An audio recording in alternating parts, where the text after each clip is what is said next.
Bonsoir à toutes, bonsoir à tous. J'espère que vous allez bien, toutes et tous. Bienvenue dans cette petite vidéo de relaxation en ASMR. Et bienvenue dans ce 16e, 17e. Dans ce 17e épisode, pardon, j'ai fait un petit doute. Dans ce 17e petit épisode du calendrier ASMR. Et aujourd'hui, ce soir, nous allons nous poser la question: comment être heureux?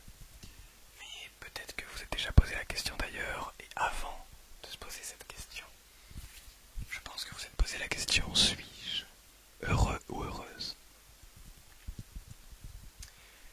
Il n'y a pas une réponse universelle. Je vais vous proposer un petit raisonnement que je trouve quand même très intéressant à proposer. On va dire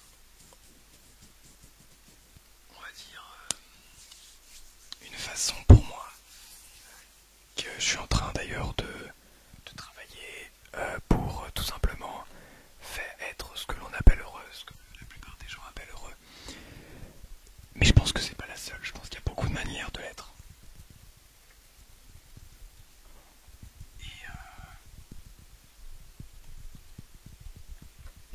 Et en réalité, des gens peuvent être heureux sans forcément ressentir ce que je vais essayer de vous expliquer dans cette petite vidéo. Déjà, il faut revenir aux bases. Qu'est-ce qui de base nous rend heureux? À quel moment dans notre vie on se dit purée, là c'est trop con, je suis trop content, c'est génial, ma vie est géniale, incroyable. Je vous donne un exemple. Pour moi, c'était quand j'ai reçu mon iPhone.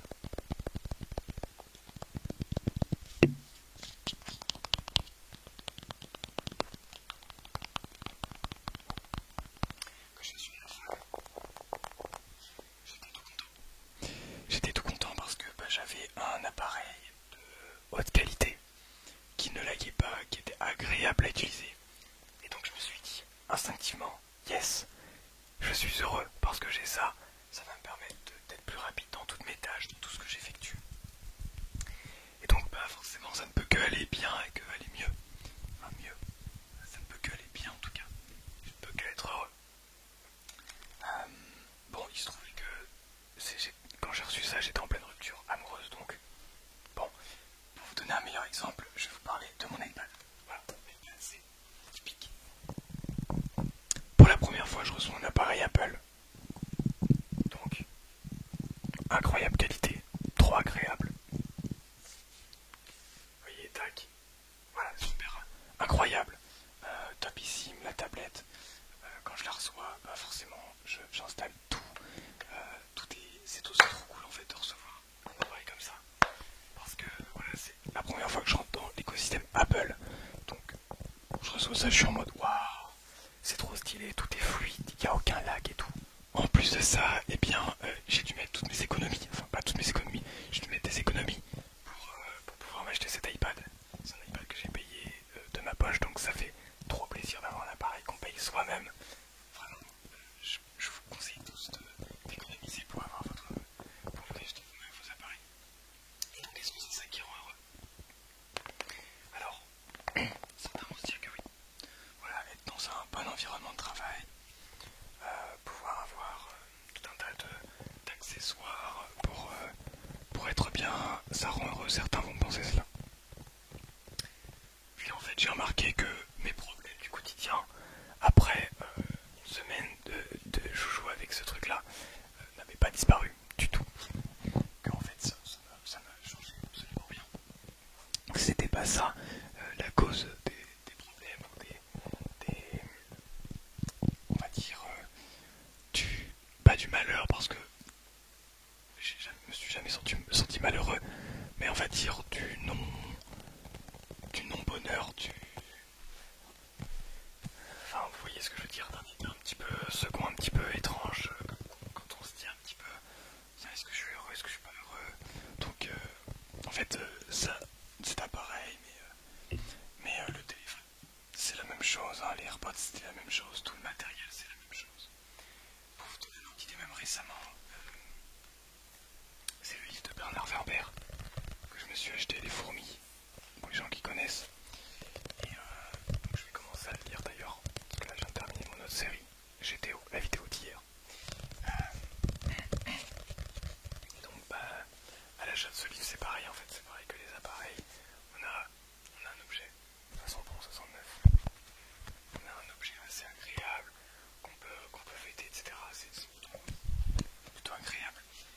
c'est pareil? Est-ce que c'est ça le bonheur?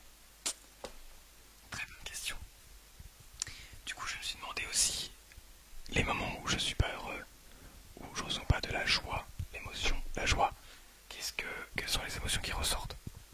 La peur, la tristesse, la colère, la haine, tout le dégoût, tout ça, ce sont des émotions qui font partie de nous. Hein, qu'on le veuille ou non, elles font partie de nous.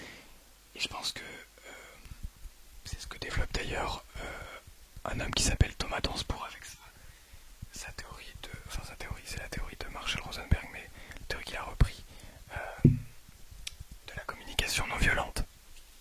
Et je pense que ce qu'il explique est ultra cohérent.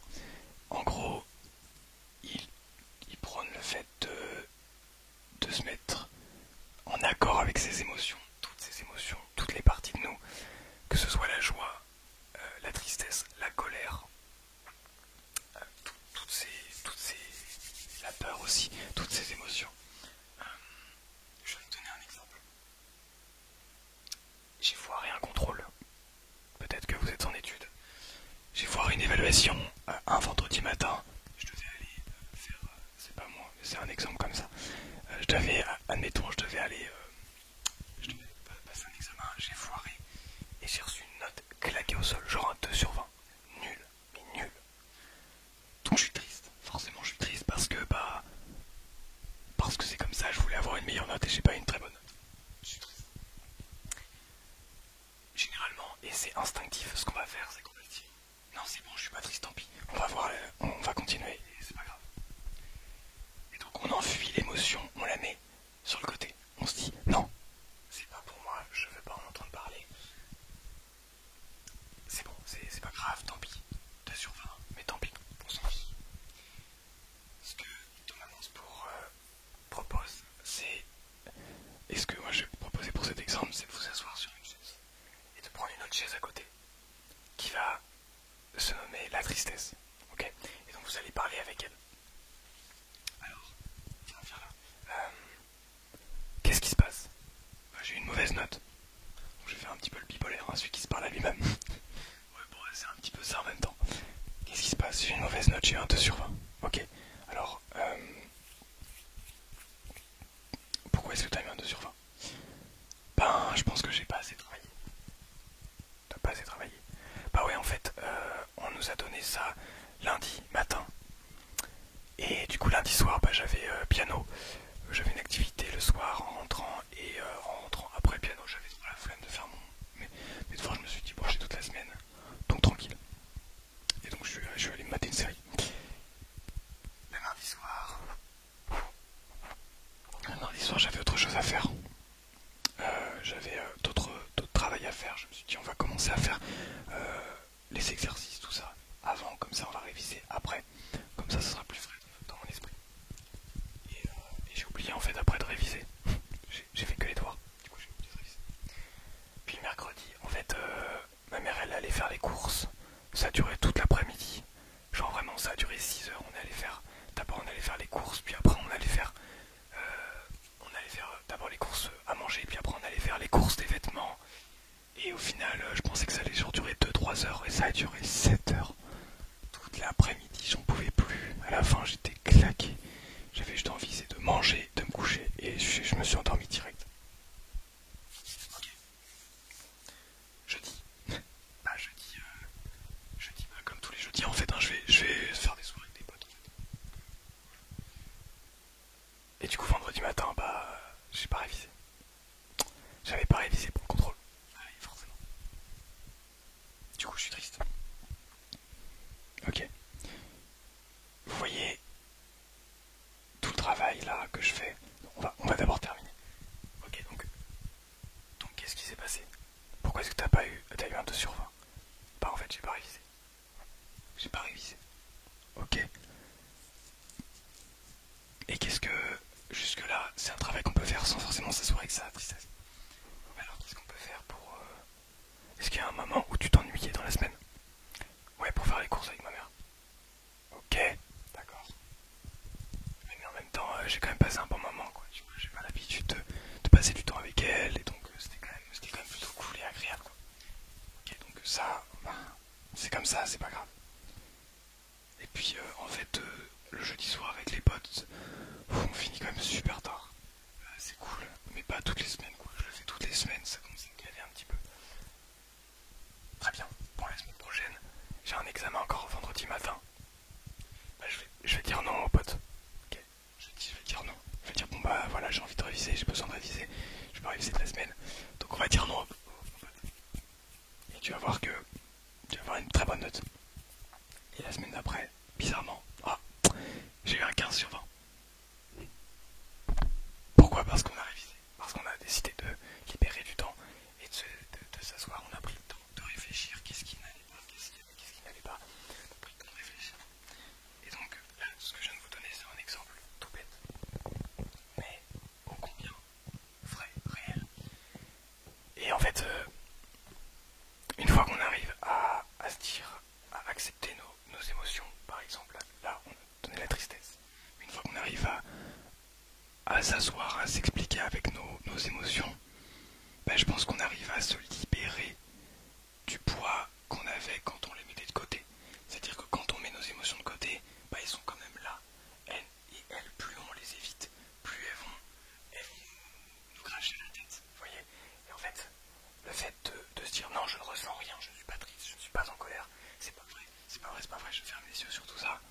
Et ben en fait, ça crée une sorte de sentiment intérieur qui n'attend qu'une chose, c'est d'exploser en fait. C'est de l'eau, enfin c'est de l'eau dans une cocotte minute, avec le feu à fond en dessous. Et si on décide pas d'aller de temps en temps baisser un petit peu le volume du feu, si on décide pas d'enlever un petit peu d'eau, d'aller voir comment ça se passe régulièrement, par un moment ça explose. Et c'est là où justement on en arrive aux problèmes, aux violences, soit psychologiques, soit physiques, soit aux violences internes, genre dans l'alcool, dans la drogue. Bon, ça c'est des problèmes beaucoup plus graves, mais en tant qu'enfant par exemple, bah, les enfants se mettent à se bagarrer, à s'insulter. Et voilà comment les gens deviennent entre guillemets malheureux parce que bah, on n'a pas forcément ce recul de se dire bah ok je vais me poser avec mes émotions et je vais me dire elles sont là, donc autant faire avec. On se dit non elles sont pas là, c'est pas possible. En fait elles sont là quoi qu'on fasse, quoi qu'il arrive. Et elles ne vont pas bouger. Et c'est d'ailleurs un chercheur qui s'appelle Christophe Hague. Je vous invite à chercher sur YouTube d'ailleurs. Il est chercheur donc et il a développé l'intelligence émotionnelle. On a tous, vous savez, le QI, le quotient intellectuel, et il y a le QE, le quotient émotionnel. Et en fait, ça c'est une sorte d'intelligence qu'on peut travailler. C'est pas une intelligence. Il y en a qui partent, comme tout, il y en a qui partent à un certain niveau, selon, plusieurs personnes qui partent à des niveaux différents. Mais on peut tout à fait travailler notre quotient émotionnel, notre intelligence émotionnelle. C'est ce que je suis en train de travailler en ce moment d'ailleurs.